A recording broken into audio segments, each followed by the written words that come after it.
Hi friends, నేను మీ శృతిని. ఇవాళ చికెన్ పకోడీ ఎలా చేసుకోవాలో చూద్దాం. ఫస్ట్ నీట్గా క్లీన్ చేసుకున్న చికెన్ తీసుకోండి. దాంట్లో అల్లం వెల్లుల్లి పేస్ట్, కారం, ఉప్పు, పసుపు, అలాగే చికెన్ మసాలా, గరం మసాలా, మీ ఇంట్లో సీక్రెట్ మసాలా ఏదైనా ఉంటుంది కదా, అది కూడా వేసుకోండి. వేసుకున్న తర్వాత శనగపిండి, అలాగే కార్న్ఫ్లోర్ వేసుకొని తర్వాత జీడిపప్పు అంటే మీ అందరికి ఇష్టమైన జీడిపప్పు, అందరికి ఇష్టం.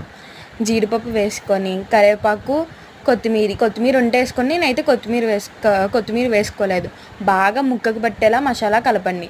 తర్వాత ఒక 2 అవర్స్ అయినా 1 అవర్ అయినా పక్కన పెట్టి, తర్వాత పొయ్యి ఆన్ చేసి స్టవ్ ఆన్ చేసి కడాయి పెట్టి ఆయిల్ బాగా హీట్ ఎక్కాక ఒకసారి మళ్ళీ మ్యారినేట్ చేసుకున్నది కలిపి దాంట్లో వేయండి. ఇది పార్ట్ 1. పార్ట్ 2 వస్తుంది, చూడండి, త్వరలో వస్తుంది. Please subscribe my channel and like, share, subscribe. ఇది పార్ట్ 1.